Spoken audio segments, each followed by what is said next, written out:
Pipe Creek is an unincorporated community just east of Bandera, Texas in Bandera County. It was founded in 1870. It was named after the nearby Pipe Creek. This thriving community boasts many small businesses and some fabulous eats. It's a beautiful area and certainly worth your drive across Texas. So turn off your GPS, take it slow, and enjoy a cruise to the fabulous Texas Hill Country. Drive across Texas.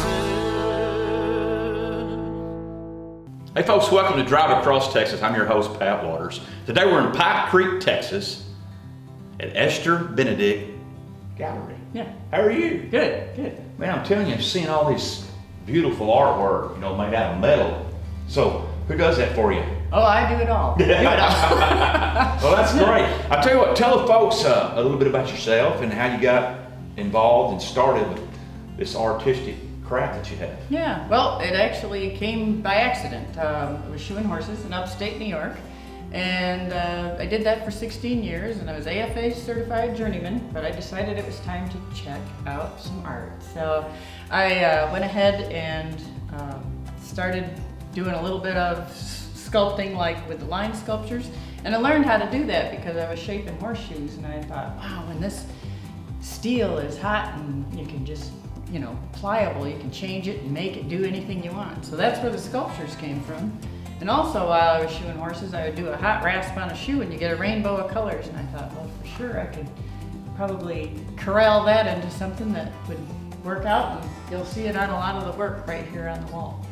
So that's done with heat and oxygen acetylene torch. That's amazing to get the different colors. Yes. Yep. Wow, what a talent. Now I noticed that I'd asked you off air a while ago, the way that you do this, you hand draw these. Well, now they have actually computers you can hand draw on. Right. And then you convert that and then send that to a plasma cutter to get it out, right? Yep, for a lot of years I was hand cutting, which I'm glad to be past that. The CNC table is really, really handy. I can draw it on the computer, then I can enlarge it or shrink it down. I can change it up. It's a wonderful tool, and it gives me a lot of leverage, so I can do lettering and things that by hand I couldn't do. Well, that's great. We walked around outside a while ago and you have this little trail and you have these huge, there's a bear out there. Yeah. Life-size bear. That's right. And it looks like a bear. When I drove up, it looked like it was really like it was cut out of wood. It's made out of metal. Yes. It's got about, I think, around 500 pounds of 1/8-inch brazing rod for hair. It has an internal frame, much like some of these sculptures that you see here, but then I covered it with hair, and it's on its way to Idaho at some point, but until it goes, it's gonna be a resident here.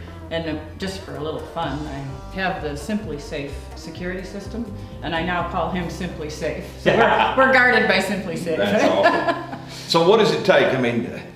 You come up with an idea how to make this. Let's use a bear. It's a beautiful piece, and so you come up with that idea to make a brown bear.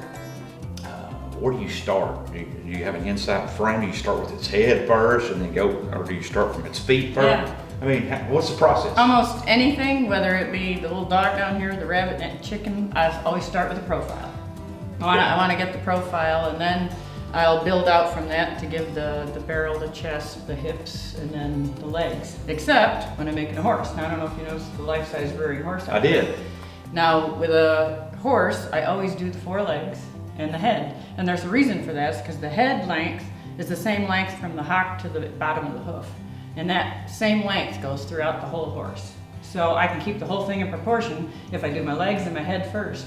And then I build, and of course in the rearing horse, I always mount the hind legs and build up. And then when I get to the point where I need the head, I put it on. That's great. I'm gonna pick this up right quick. Sure. Kind of show people I know they'll be. Heavy.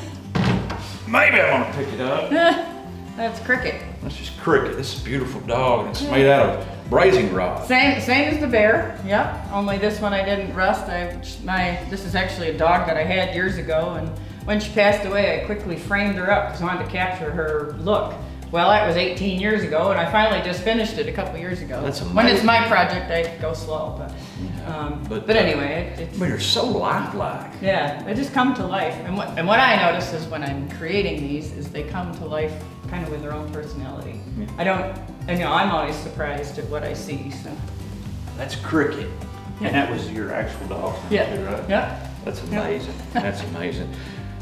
You know, if they come out here, I know you have this gallery. Do you put on shows every weekend as people come out? No, I'm actually open by appointment.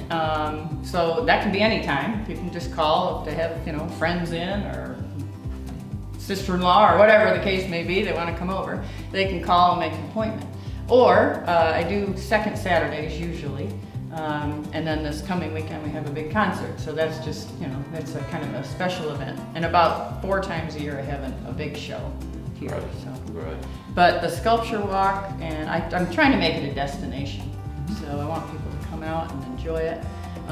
The other thing is that, and we're going to be starting that very soon, in May for sure, is I have metal magic tours.